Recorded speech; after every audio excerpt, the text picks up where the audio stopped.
ప్రకాష్ రెడ్డి గారు చెప్పండి, ఏమిటి రామరాజ్యం ఎఫెక్ట్ ఏ రకంగా ఉండబోతోంది? అలాగే బీఆర్ఎస్ని చీల్చేయబోతోందా కాంగ్రెస్ పార్టీ? సోనియా గాంధీ గారి ఇంటికి మీరు కూడా ఏమన్నా బిల్లులు పంపించారా? సార్ పెద్దలందరికీ నమస్కారం. మీకు కూడా సార్ చాలా రోజుల తర్వాత మీరు మళ్ళీ ఫీల్డ్లోకి వచ్చినందుకు మీ అందరికి మీకు అభినందనలు. మీ వాక్కు మీ వాదన ప్రజలు చూడాలని మేము కోరుకుంటున్నాం సార్ ఎల్లకాలం కూడా. ఓకే, మాట్లాడండి. హలో, వినపడుతుందా సార్? వినపడుతుంది, కంటిన్యూ చేయండి సార్. నాకు ముందు నిన్నటి రామాలయం గురించినటువంటిది, రామాలయానికి రాజకీయానికి సంబంధం లేదు సార్.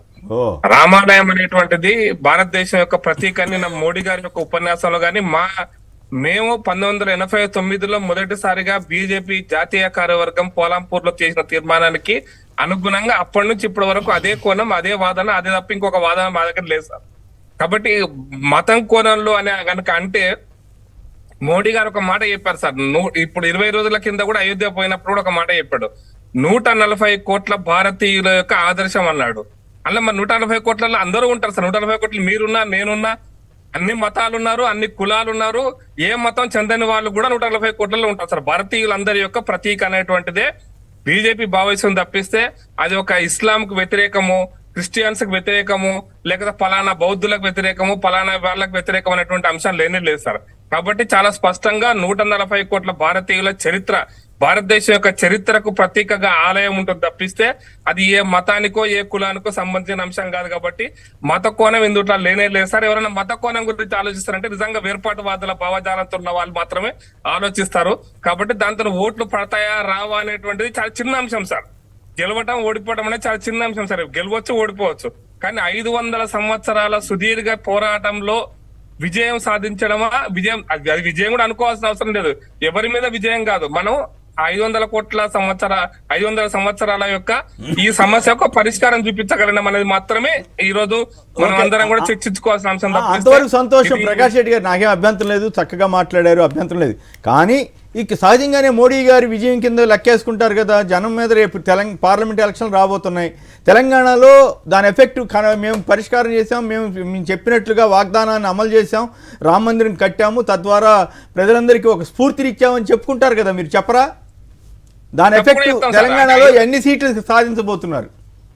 కొంపిరెడ్డి గారు, 500 సంవత్సరాల సమస్యను పరిష్కరించాము. 70 సంవత్సరాలు కాంగ్రెస్ పెట్టిన మంట ఏదైతే కాశ్మీర్ లో ఉందో ఆ మంటకు కొంత చల్లార్చినాము. ఈశాన్య భారతంలో కాంగ్రెస్ పార్టీ చేసినటువంటి వేర్పాటువాద రాజకీయాలను తొక్కేయగలిగినాము. ఇంకా తొక్కేయడానికి ఇంకా చిన్న చిన్న అక్కడక్కడ లేస్తున్నాయి మంటలు, అక్కడక్కడ చిన్న చిన్న మంటలు లేస్తున్నాయి. ఆ మంటలను కూడా చల్లారుస్తాము. కాబట్టి భారతదేశం యొక్క సమగ్రత, సార్వభౌమాధికారం, ప్రజాస్వామ్యం దీన్ని కాపాడంలో మోడీ ప్రభుత్వం ఈ సెషన్ లోనే కదా, ఈ యొక్క 5 ఏళ్లలోనే కదా 370 ఆర్టికల్ రద్దు చేయగలిగినాము. కాబట్టి ఇది ఒక విజయ ప్రతీక సహజంగా ఉంటది. ఇప్పుడు ఉజ్జయిని రాజు విక్రమాదిత్యుడు అయోధ్యలో గుడి కట్టాడు. మనం ఏమన్నా ఆ శాసనం ఉంటది కదా, ఆ శాసనాన్ని మనం మార్చలేము కదా. కాబట్టి అటువంటి అవకాశం ఎట్లాగో ప్రజలు తీసుకుంటారండి, మేము చెప్పక్కర్లేదు. ఎన్ని గెలుస్తారు తెలంగాణలో చెప్పరాదా? డైరెక్ట్ గా చుట్టూ తిప్పుతున్నారు సార్. తెలంగాణలో ఎన్ని సీట్లు గెలవబోతున్నారు ఈసారి? మేము చాలా స్పష్టంగా సార్, తెలంగాణలో 17 సీట్లు ఉన్నాయి సార్. 12, 14 మా టార్గెట్. 10 గెలిచినా మాకు సంతోషమే కదా సార్. 10 గెలిస్తే మరి కాంగ్రెస్ అధికారంలో ఉన్న వాళ్ళ పరిస్థితి ఏంటి? ప్రతిపక్షంలో ఉన్న బీఆర్ఎస్ పరిస్థితి ఏంటి? నేను చాలా ఒక విషయం చాలా స్పష్టం సార్.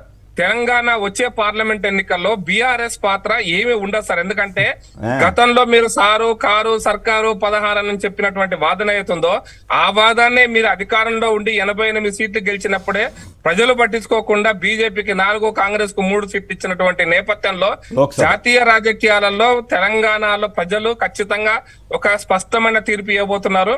జాతీయ రాజకీయాల్లో బీఆర్ఎస్ పార్టీ యొక్క ప్రభావం చాలా తక్కువ ఉంటుంది. నేను అనుకుంటున్నా బీఆర్ఎస్ పార్టీ ఒక్కటి కూడా గెలవదని అనుకుంటున్నాను సార్. ఒక్కటి కూడా గెలవదనేటువంటి అభిప్రాయం ఉన్నా. కాబట్టి బీఆర్ఎస్ పార్టీ రాబోయేటువంటి పార్లమెంట్, మళ్ళీ అసెంబ్లీ సంగతి నేను చెప్పదలుచుకోలేదు. ఇప్పుడు అసెంబ్లీ సంగతి చాలా దూరం ఉంది, ఆలోచిద్దాం. కానీ పార్లమెంట్ ఎన్నికల్లో వాళ్ళ ప్రభావం ఉండదనేటువంటిది ప్రజల విచక్షణతోటి ఎవరు ఇప్పుడు ముఖ్యమంత్రి ఎవరు కావాలని ఓటేసినటువంటి ప్రజలు ప్రధానమంత్రి ఎవరు కావాలని ఓటేస్తారు కదా పార్లమెంట్ ఎన్నికల్లో. సహజమైనటువంటి ఓటింగ్ కదా అది. కాబట్టి చిన్న ఎగ్జాంపుల్ చెప్తా. ఒరిస్సాలో కొమ్మినేని గారు పార్లమెంట్ ఎన్నికలు అసెంబ్లీ ఎన్నికలు ఒకటేసారి జరిగితే పార్లమెంట్ ఎన్నికల్లో బీజేపీకి 9 సీట్లు ఇచ్చిన వాళ్ళు అసెంబ్లీ ఎన్నికల్లో 20 సీట్లు కూడా ఇవ్వలే మాకు. అవును. అలా నవీన్ పట్నాయక్ మెజార్టీ సీట్లు ఇచ్చారు, చాలా ఎక్కువ సీట్లు ఇచ్చారు. కర్ణాటకలో కూడా గతసారి కాంగ్రెస్ గవర్నమెంట్ ఉంటే బీజేపీకి ఎంపీ సీట్లు వచ్చేసినాయి, 26 వచ్చేసినాయి అట్లా. అయితే ఒక్క మాట చెప్పండి ప్రకాష్ రెడ్డి గారు, సరే ఈ విషయాలు ఇంట్రెస్టింగ్ ఆస్పెక్ట్ ఏంటంటే ప్రధాని మోడీ గారు రేవంత్ రెడ్డి గారికి చెప్పారట, మరి రేవంత్ రెడ్డి గారి సొంత మనిషిగా లేకపోతే చంద్రబాబు గారి సొంత మనిషి అయిన రాధాకృష్ణ గారు ఈ ప్రచారం చేస్తున్నారు. మోడీ గారు కాంగ్రెస్ గెలిచినా పర్వాలేదు కానీ బీఆర్ఎస్ కేసీఆర్ ఉండటానికి వీల్లేదు అన్నారట. మీరేంటి కాంగ్రెస్ తరఫున మోడీ గారు పనిచేస్తున్నారా అనే సందేహం వచ్చేటట్టుగా వాళ్ళు ప్రచారం చేస్తున్నారు చంద్రబాబు గారి తరఫు మనుషులు. మీరేమో ఇది నిజమా వాస్తవమా కాదా? సార్ బీఆర్ఎస్ పార్టీ మా ప్రత్యర్థి పార్టీ, మా సిద్ధాంతపరంగా మా పార్టీ కాదు సార్. కాంగ్రెస్ పార్టీ కూడా మా సిద్ధాంతపరంగా పార్టీ కాదు. మేము గెలవాలని కోరుకుంటాం కానీ బీఆర్ఎస్ గెలవాలని మేము ఎందుకు కోరుకుంటాం సార్? బీఆర్ఎస్ గెలవాలని కాకపోవచ్చు, కాంగ్రెస్ గెలిచినా పర్వాలేదు అన్న అంటే కదా మోడీ గారు. అది కూడా కాంగ్రెస్ గెలిచిన కాంగ్రెస్ పార్టీ మా ప్రధాన జాతీయ రాజకీయాల్లో ప్రధాన ప్రత్యర్థి పార్టీ సార్ మాకు. ఒకవేళ మేము కాంగ్రెస్ సిద్ధాంతపరంగా కాంగ్రెస్ ఈ దేశంలో ఉండొద్దు అనుకుని కోరుకునే వాళ్ళం, మేము కాంగ్రెస్ పార్టీ ఒక్క సీట్ కూడా గెలవద్దు అనుకుంటున్నాం సార్. నేను కాదనట్లేదు సార్ ప్రకాష్ రెడ్డి గారు, నేను స్ట్రైట్ గా అడుగుతున్నా. అంటే రాధాకృష్ణ గారు పచ్చి అబద్ధం రాశారని మీరు చెప్పగలరా? మోడీ గారు కాంగ్రెస్ ని గెలిపిస్తుంది అని కాంగ్రెస్ గెలిచినా పర్వాలేదు అన్నారని మీరు ఖండిస్తారా, సమర్థిస్తారా? మోడీ గారు అనే ఉంటారు, ముందు కేసీఆర్ని వదిలేస్తే మనమే ముందుకెళ్తామని అన్నాడు, కాంగ్రెస్ గెలిచినా పర్వాలేదు అన్నారని చెప్పి ఆంధ్రప్రదేశ్ రాధాకృష్ణ గారు నిజం రాశాడా అబద్ధం రాశాడా? నేను ఎవరు రాసినా, నేను పేరు చెప్పాను కానీ ఎవరు రాసినా అది పచ్చి అబద్ధం సార్. పేరు చెప్పడానికి ఏముంది, కేటీఆర్ చెప్పాడు, నేను దాంట్లో రిఫర్ చేస్తున్నాను, కేటీఆర్ గారు చెప్పారు కాబట్టి సో పచ్చి అబద్ధం అని తేల్చారు. ఇంకొక మాట చెప్పండి, సోనియా గాంధీ గారికి మీరు కూడా బిల్లులు పంపిస్తున్నారా ఎట్లా ఈ హామీల మీద? సార్ మేము మార్చి 17 వరకు వెయిట్ చేస్తాం సార్. ఓహో, అక్కడ మార్చి 17 వాళ్ళ డ్యూ డేట్, ఆ రోజు వరకు మేము వెయిట్ చేస్తాం సార్. మార్చి 17 వరకు కాంగ్రెస్ పార్టీ ఇచ్చిన వాగ్దానాలు, వాళ్ళ యొక్క 6 గ్యారెంటీలు అమలు చేయకపోతే ఖచ్చితంగా వాళ్ళ భాషలో వాళ్ళకి ప్రజలు సమాధానం చెప్తారు సార్. పార్లమెంట్ ఎన్నికలు దూరంగా లేవు సార్. ఇంకొక సమాధానం చెప్తారు, అదే సమాధానం కూడా అవుతుంది సార్. ఇంకొక పాయింట్, 30 మంది బీఆర్ఎస్ ఎమ్మెల్యేని లాగేస్తాం అంటున్నారు కోమటిరెడ్డి గారు. అట్లా 100 మీటర్ల లోతును పాతి పెడతాం, బోన్ నుంచి బయటకు వస్తే కేసీఆర్ ని బోన్ లో పెట్టేస్తాం అంటున్నారు. మీ కామెంట్ ఏమిటి సార్? 30 మంది ఎమ్మెల్యేలు వచ్చినా ప్రజలు మాత్రం ఒకటి మాత్రం సార్, మొన్న మధ్య 3 నెలల కిందనే 2 నెలల కిందనే వాళ్ళ ఒక స్పష్టమైనటువంటి అది ఇచ్చిన తర్వాత ప్రతిపక్ష పార్టీగా నిలుపుకోవాల్సిన బాధ్యత, ప్రతిపక్ష పార్టీగా కలిసి ఉండాల్సిన బాధ్యత బీఆర్ఎస్ పార్టీది, ఉంచుకోవాల్సిన బాధ్యత కూడా బీఆర్ఎస్ పార్టీది. ఈ కాంగ్రెస్ ఈ బెదిరింపులకు కూడా బీఆర్ఎస్ భయపడితే మరి బీఆర్ఎస్ ఏమైతే మీకు తెలవాలి. కాబట్టి కాంగ్రెస్ ఇటువంటి మాటలు మాట్లాడినా బీఆర్ఎస్ ఆ విధంగా ఉంచుకోలేకపోయినా అది వాళ్ళిద్దరు సమస్య తప్ప మాదైతే కాదు. మేము ఎప్పుడు పోలేదు ఈ పార్టీలకి, ఆ పార్టీలో జంప్ కాలే, ఆ పార్టీలకి ఈ పార్టీలో జంప్ కాలే. మా వాళ్ళు గెలిచిన 5 జంప్ కాలేదండి. జ్యోతిరాజ్ ఇచ్చేసింది ఎక్కడి నుంచి వచ్చాడు మీ దగ్గరికి? భాస్కర్ రావు గారు ఖమ్మం నుంచి, బాబురావు గారు ఎక్కడి నుంచి వచ్చాడు మీ దగ్గరికి? కొమ్మినేని గారు ఇంకొక అవకాశం ఉంది. కొమ్మినేని గారు ఒక 20 మంది కాంగ్రెస్ శాసనసభ్యులు రాజీనామా చేశారు అనుకోండి, ఏమవుతుందో మీకు కూడా తెలుసు. ఆ పరిస్థితి ఏమైనా ఉందా? ఆ పరిస్థితి కనపడుతూనే ఉంది కదా సార్.